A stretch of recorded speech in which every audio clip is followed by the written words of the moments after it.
The planet Vostar 9 spun like a lonely marble of white and silver in the farthest reaches of the Orion Spur, a world so cold and forgotten that not even the automated survey probes had lingered long enough to name its mountains. The colonization charts described it as mineral-rich but inhospitable, a place where the average surface temperature could freeze steel lubricant solid in under a minute. Perfect, then, for Elias Rowan, a man who wanted to be nowhere else.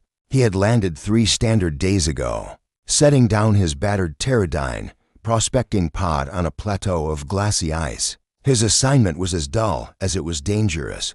Map mineral deposits beneath the surface crust, log data, and transmit coordinates to the company ship that would arrive in 2 weeks. 2 weeks of isolation, 2 weeks of silence, and Elias had thought he could handle silence.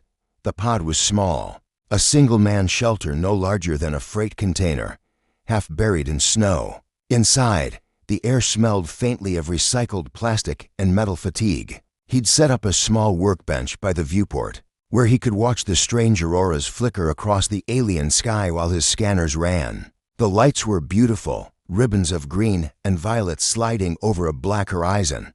But tonight, there was no beauty. The auroras had vanished behind walls of storm cloud, and wind screamed across the plateau with a sound like breaking glass. The temperature readings blinked 91 degrees Celsius.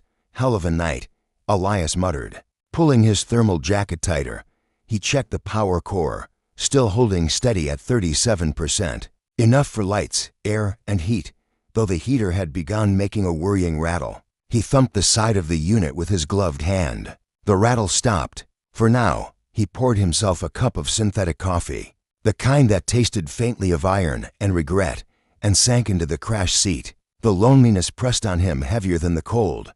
He'd chosen this life for a reason. Back on Earth, there had been too many people, too many debts, and too many goodbyes. Prospecting gave him space, literal space. Out here, no one called, no one judged, no one cared. But sometimes, late at night, when the calms were quiet and the stars outside looked like the eyes of something ancient, he wondered if he'd mistaken solitude for peace.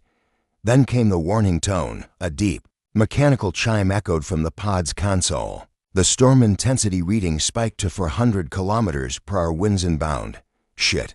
Elias rushed to secure the systems. The pod was rated for 300 kilometers per hour at most. Anything stronger could tip it over or bury it entirely. He activated the external stabilizers, dropped the emergency weight plates, and checked the airlock seals. Outside, visibility had dropped to 0. His sensors pinged constantly as sleet and ice battered the hull. The noise grew into a deafening roar. Then, without warning, the heater died. The lights flickered. The temperature display began to drop, slowly at first, then rapidly. 40, 55, 68. Come on, don't you do this to me, Elias hissed, slamming the side of the unit. No response. The heater's internal core must have frozen or cracked under the stress. He scrambled for the emergency kit, tearing it open. To thermal blankets, a heat pack, a handful of ration bars. Not enough for a night like this. The cold began to creep in. His breath came out in thick clouds. Frost formed on the inner bulkheads. His fingers stiffened inside his gloves. He wrapped himself in both blankets and curled up against the wall, trying to conserve energy. His heartbeat slowed. The storm outside howled louder. And then, a sound that didn't belong to the storm. Knock. Knock. Knock. Elias froze. The sound came again, deliberate, sharp, echoing through the metal hull. He forced himself up, legs trembling. Hello. His voice cracked. He glanced at the external monitor, but static filled the screen. The sensors weren't detecting anything alive out there. Knock. Knock. Knock. He reached for his plasma torch, thumb hovering over the ignition. Every instinct screamed, stay inside. Don't open that door. You're hallucinating from cold. But the sound was real. Elias crept to the hatch and peered through the small circular viewport. At first, all he saw was swirling snow. Then, a shadow, human-shaped, standing in the blizzard. The figure stepped closer, and the snowlight caught her features. A woman. Her skin glowed faintly blue beneath the frost, smooth and almost translucent. Her eyes shimmered gold, and her hair, or what looked like hair, flowed like strands of silver mist. She pressed a hand against the glass. Frost bloomed beneath her touch. Elias's heart hammered. His breath fogged the viewport. Who are you? He shouted through the door. Her lips moved, and though he couldn't hear her voice over the storm, the next moment her words vibrated directly in his mind, soft, melodic, undeniably real. Please, human, let me in, or we will both freeze. Elias stumbled back. How the hell? The voice came again, clearer now, filling his thoughts with a strange warmth. Your air is warm. I cannot survive the storm. Nor can you, much longer. He looked toward the heater. Dead. The temperature gauge read 83°C. His body shook uncontrollably. She wasn't wrong. He wouldn't last another hour. Still, fear gripped him. She was wrong. Everything about this was wrong. No life signs had been recorded on Vostar 9. No human could survive out there without an exosuit. And yet there she stood, calm amid the blizzard, glowing faintly, looking alive. Elias pressed a gloved hand to the glass opposite hers. Her golden eyes met his. I mean you no harm, her voice whispered inside him. I am not of your world, but I seek only warmth. You have it. I can help you keep it. He hesitated, mind racing. Alien life, psychic communication. He could become the most famous prospector in the sector if he lived long enough to report it. But logic faltered beneath the cold's grip. His vision blurred. His teeth chattered so hard it hurt. Damn it, he muttered. If this kills me, I'm haunting whoever wrote the mission specs. He slammed his hand against the door controls. The hatch unlocked with a hiss, and a blast of freezing air tore through the pod. Snow swirled in, and with it, the woman. She stumbled forward, collapsing against him. Her body was shockingly cold, but a pulse, faint and rhythmic, throbbed beneath her skin. Elias caught her instinctively, lowering her to the floor. The hatch sealed behind them. For a long moment, neither spoke. The storm raged outside, but inside the pod, a fragile stillness fell. Then the woman's eyes flickered open. Thank you, she whispered aloud this time, voice like the wind's echo. My name is Leora. Elias stared at her, shivering but unable to look away. The heater was dead. The storm would last all night. He was alone, but not anymore, and as the temperature continued to fall, he realized with a mix of fear and fascination that whatever she was, his survival might depend on her.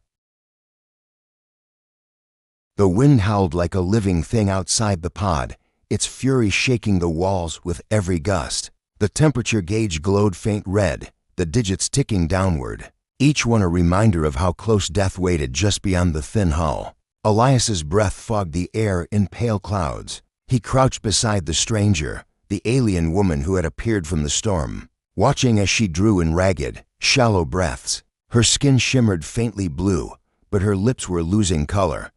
Hey, he said, his voice rough. You said you needed warmth. Well, you're not getting any out of me if you freeze solid first.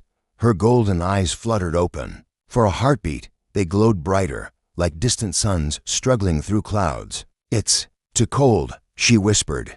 The air burns. He looked around. The pod's heater was dead, its internal circuits fried by the storm's electromagnetic surge. The backup generator could power life support, but not enough to generate heat. He grabbed his last emergency heat pack, cracked it open, and pressed it against her hands. She flinched, then sighed, a soft, melodic sound. Her skin seemed to absorb the warmth instantly. Better? He asked. She nodded faintly. You are kind, human.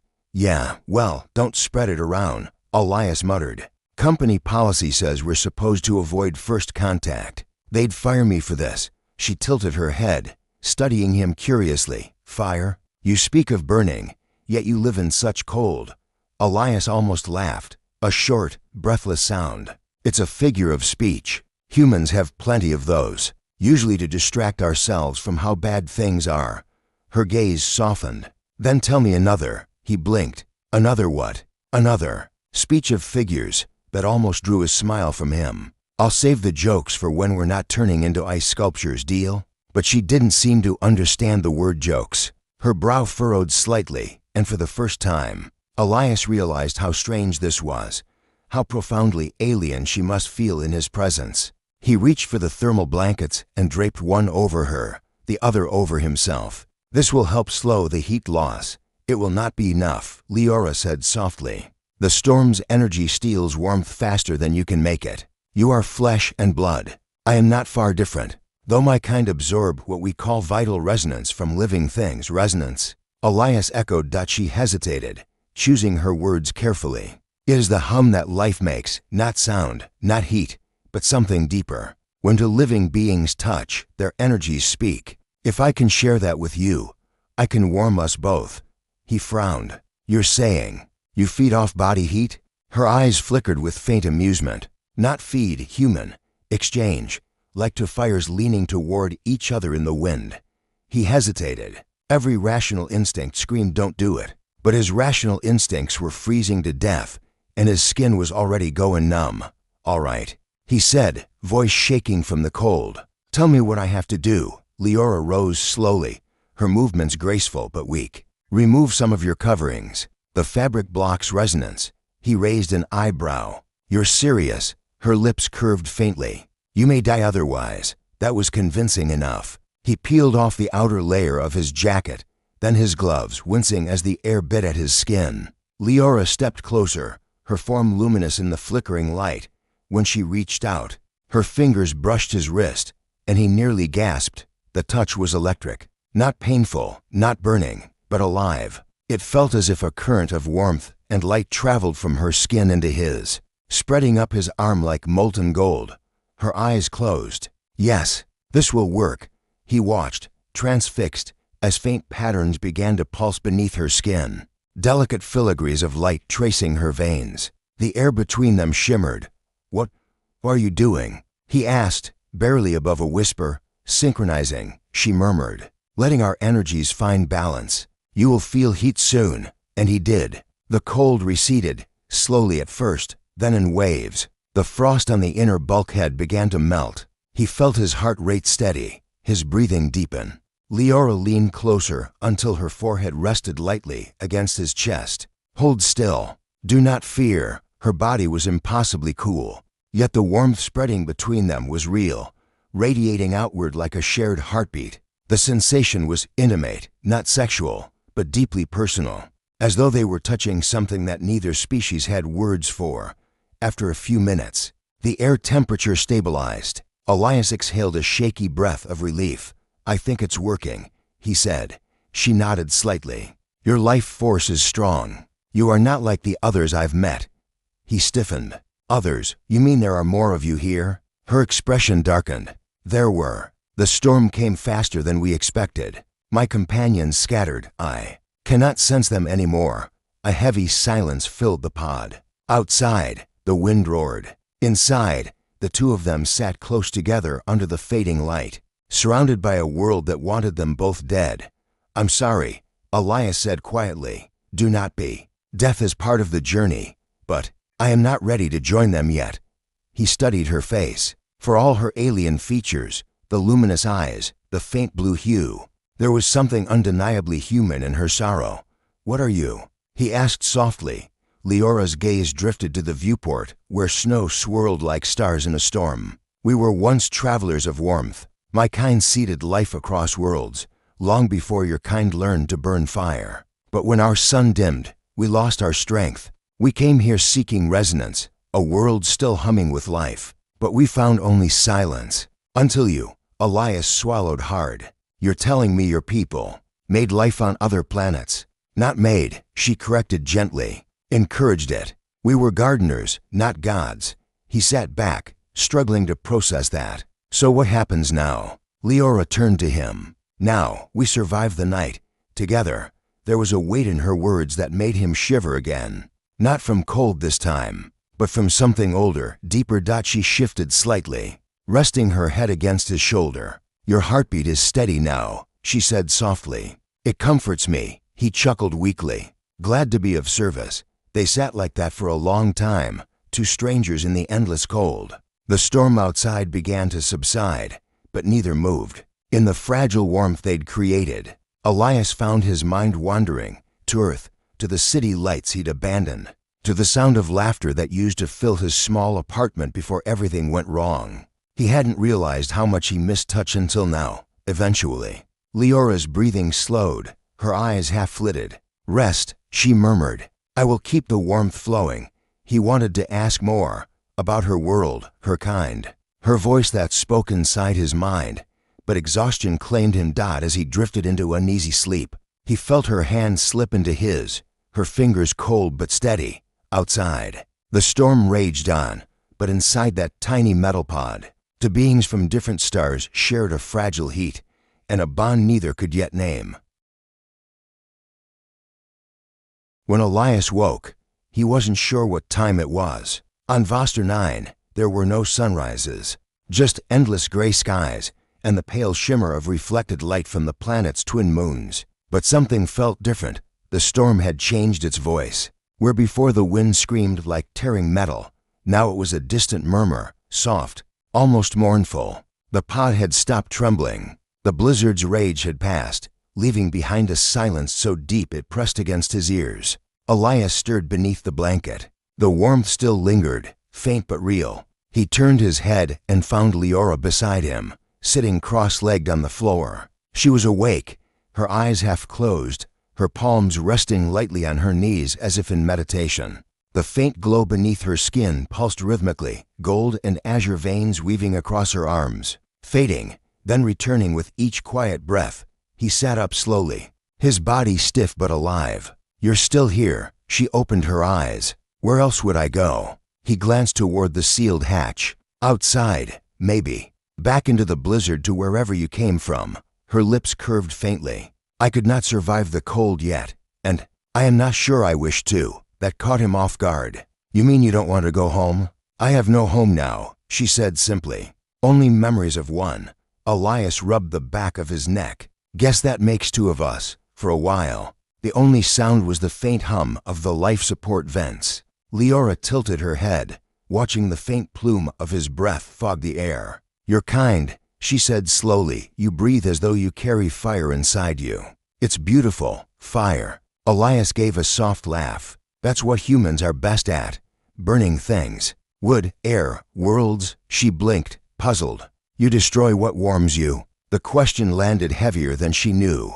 Elias looked down at his gloved hands. Yeah, he said quietly. It's what we do best. He rose, walking to the viewport. The storm had passed, but the landscape beyond was buried, hills and plains erased under fresh snow. The horizon stretched endlessly, white and silent. His sensor ray was half frozen. The calm's antenna, buried. No chance of signal.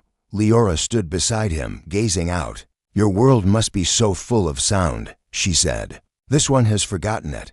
You'd hate Earth, Elias said with a faint smile. It's loud, crowded. Everyone's talking but nobody's listening. I would like to see it, she said. Even the noise. He turned to her. You don't seem surprised by humans. Her golden eyes softened. We have seen your kind before. That sent a chill through him unrelated to the cold. You've been to Earth. Long ago, she said. Before your species knew how to name the stars. We watched your ancestors kindle their first fires. Their warmth sang to us. We called them children of the flame. Elias blinked. You mean humans evolved under your what? Supervision? Not supervision. Witness. She smiled faintly. We did not create you, Elias Rowan. But perhaps we inspired you. He leaned against the metal wall, shaking his head. You're telling me my species was watched by glowing space travelers and somehow no one noticed. Leora's smile widened, almost teasing. Do you think your kind would have believed it if they did? He couldn't argue with that. Your name, she continued softly. Elias, it means light of the Lord, does it not? He frowned. How the hell would you know that? Her expression turned wistful. We learned your languages long ago. Some of our words live still within yours, echoes carried through time. Perhaps names like yours are reminders of that. Elias stared at her, unsure whether to be fascinated or unnerved. The pod suddenly felt smaller, as if the universe itself were pressing in through her words. She turned back to the window, placing her hand against the frost. Your people look to the stars and wonder if they are alone, she murmured. You are not. You never were. He didn't know what to say. Outside. The ice fields shimmered faintly as the storm clouds began to thin. For the first time since his landing, a dim light filtered through, not sunlight. exactly. But the reflection of the system's pale binary stars. The snow glittered like powdered glass. Is your world really gone? Elias asked quietly. Leora nodded. Our sun weakened. Our oceans froze. The resonance that sustained us faded. Some of us went into the void, searching for new warmth. Most did not return. How long ago? Her gaze turned distant. Your kind measure time in years. For me, it has been long enough that I no longer count. There was pain in her voice, deep, quiet, and ancient. Elias felt it like a weight in his chest. He wanted to say something comforting, but the words caught in his throat. What could a single man from a dying mining company possibly say to a creature who had watched civilizations fall? Leora turned toward him again, her eyes soft. You feel pity, she said gently. Do not. Life always moves toward light, even in darkness. You found me, did you not? He almost smiled. More like you found me. Then perhaps we found each other. Her words hung in the air between them, warm despite the cold. For a long moment, neither spoke. The pod hummed quietly. Frost dripped from the ceiling in slow droplets. Elias realized that her glow was brighter now, stronger, steadier. You're healing, he said. Double quotes, yes. Your resonance helped. You may not see it, but you are radiant to me. He looked away, embarrassed. Guess I should take the compliment. You should, she said. Few creatures burn as you do. Something stirred inside him at her tone. Not desire, exactly, but connection. It was terrifying in its simplicity. He hadn't felt truly seen in years. Leora reached for the small viewing port again. The storm will return, she murmured. Not today, but soon. This world breathes cold in cycles. You will not survive the next one with broken heat. Elias sighed. You're right. I'll have to dig out the relay dish and try to signal the company ship. Can I help? She asked. He considered it. You'd freeze out there, she smiled faintly. I do not freeze as easily as you think. Her confidence was oddly reassuring. Still, he hesitated. All right, but we do this carefully. The last thing I need is my mysterious alien savior turning into an ice sculpture on my watch. Your concern is noted, she said, eyes glinting with amusement. He smirked. You're learning sarcasm. Fast. I learn resonance from words as well, she said. Your language carries emotion. It hums differently when you jest. Guess we're both learning. He stood, stretching his stiff muscles. We'll wait for daylight if that's even a thing here, and then check the equipment. Leora nodded and settled back near the heatless core. Then rest again, Elias. The body heals best when it is calm. Easy for you to say. You don't have caffeine withdrawal. She tilted her head. Caffeine. Never mind, he said with a small grin, wrapping himself in the blanket again. As his eyes grew heavy once more, he heard her humming softly, not a melody he recognized, but something low and harmonic, a sound that seemed to vibrate in his bones. It filled the pod with strange peace, a lullaby from another world. He drifted between waking and sleep, her glow dimming slightly as she watched over him, and as he fell deeper into dreams. Elias thought he could hear her voice, not with his ears, but in the quiet corners of his mind. Rest, child of flame. Your warmth will guide us both. Outside, the snow glittered beneath the pale light of distant stars. Inside, two hearts beat in quiet unison, the human and the alien, the wanderer and the survivor, bound now not by need, but by something deeper, the breath between worlds. When Elias opened his eyes again, the world was silent, not the suffocating silence of a blizzard, nor the mechanical hush of the pod's hum. This was a deeper, living quiet, the kind that comes after violence, when even the air seems afraid to move. A faint light spilled through the frosted viewport, for the first time since he had landed. The horizon wasn't a wall of snow. Instead, the sky stretched vast and pale above an endless sea of glittering ice. Twin suns hung low, one golden, one white, their dim radiance brushing the landscape in soft halos. Voster 9 was waking. Liora stood by the door, her figure outlined by the strange light. The blue glow of her skin had faded into something gentler, more human. Her breath fogged faintly in the cold, but she didn't seem to mind. You should rest longer, she said without turning. Your body is still recovering. I've had worse hangovers, Elias muttered, dragging himself up. Every muscle protested, but he managed a lopsided grin. "What's our status?" She turned then, and for a moment, the light caught her eyes, twin gold stars, calm and infinite. "The storm has passed. The air is clear enough for signal transmission, but your antenna is buried." Elias rubbed the back of his neck. "Figures. I'll have to dig it out manually. I can help." She said at once. He blinked. "Leora, it's freezing out there." "You nearly. I am stronger now," she interrupted gently. "Your warmth restored me. Let me repay that debt." He studied her for a moment, then nodded.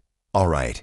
But if you start glowing like a dying power cell, we come straight back in." "Got it." Her lips curved in that quiet, knowing smile. "Understood." The dive hatch hissed open with a sound like exhaling breath. Cold air rushed in, sharp enough to sting his skin.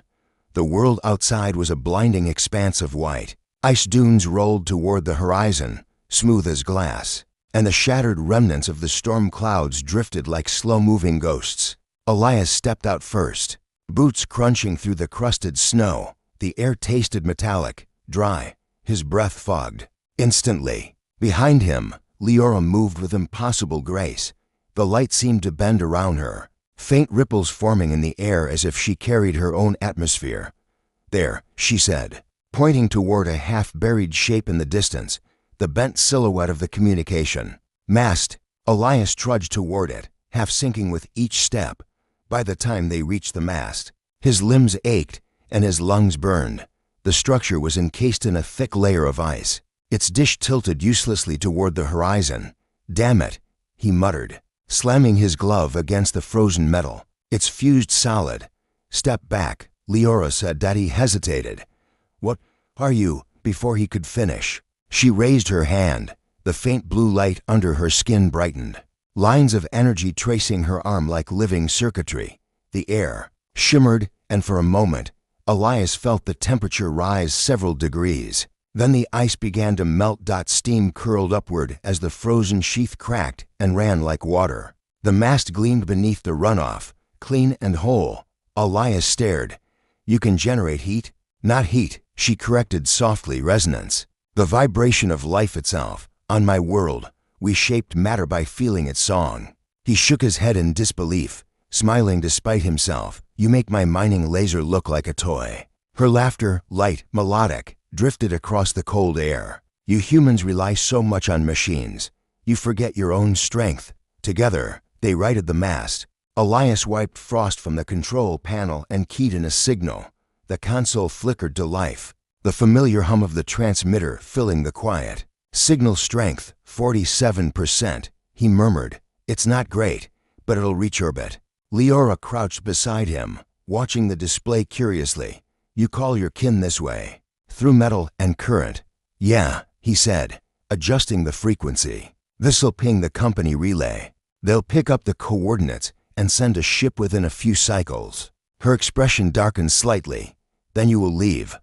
He froze at the tone in her voice, soft but heavy with something unspoken. "Yeah," he said finally, "that's the plan." The Choiceth signal pulsed, transmitting bursts of encoded data into the pale sky. Elias leaned back on his heels, exhaling. "That's it. Now we wait." Leora stood silently beside him, the wind catching her hair, if it was hair, and scattering it like silver mist. "You will return to your world," she said quietly. "To noise, to light, to others of your kind." "That's the idea. And what will you tell them?" "That you found another thinking being on a world of ice."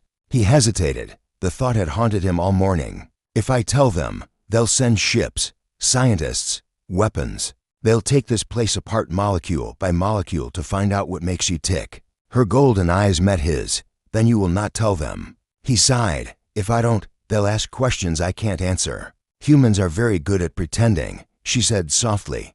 He laughed under his breath. "Yeah, we are." Silence fell again, stretching long between them. The cold pressed gently against their suits, but neither moved. At last, Leora spoke. "When your people come, this world will change. Its silence will end. I should not be here when that happens." Elias turned sharply. "Wait, you're leaving." She nodded slowly. "My strength is returning. There's another place I can go, far from your reach." The storms here are cruel, but they are honest. They do not destroy what they cannot understand. He swallowed hard. Leora, I can't just let you wander out there alone again. Her eyes softened. You cannot stop me, Elias Rowan. You gave me warmth when I had none. You gave me the echo of life again. But this world is not yours to keep, and neither am I. He clenched his fists, fighting the sudden ache in his chest. You saved my life. Doesn't that mean anything? It means everything, she said. That is why I must go, before your people find me, before they take what little I have left. You are kind, but they are curious, and curiosity burns. He wanted to argue, to tell her she was wrong, that humanity could learn, that they could do better, but the words wouldn't come. Deep down, he knew she was right.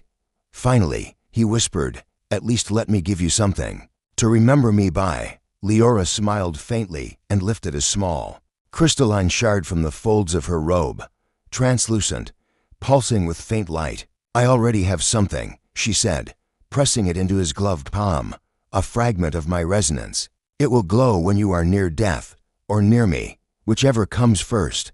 He stared at it, then at her. That's not exactly reassuring. Her laughter was soft, almost human. It is not meant to be. It is meant to remind you that warmth can be shared, even across the void. She took a step back. When you see the suns rise together, I will be gone. He felt the lump form in his throat. Leora, she raised a hand, her outline already beginning to blur at the edges, dissolving into shimmering particles that drifted upward like dust in sunlight. Do not grieve. Her voice whispered, not aloud, but in his mind. You are not alone anymore, Elias Rowan. You carry a spark older than you know. Keep it burning. And then she was gone. The air shimmered once more, then fell still. Only the wind remained, gentle, almost warm. After Lytelia stood alone beside the transmitter, staring out at the frozen expanse. The sky had changed color. The twin suns were rising now, their combined light painting the ice in hues of gold and white. The storm's scars had vanished overnight.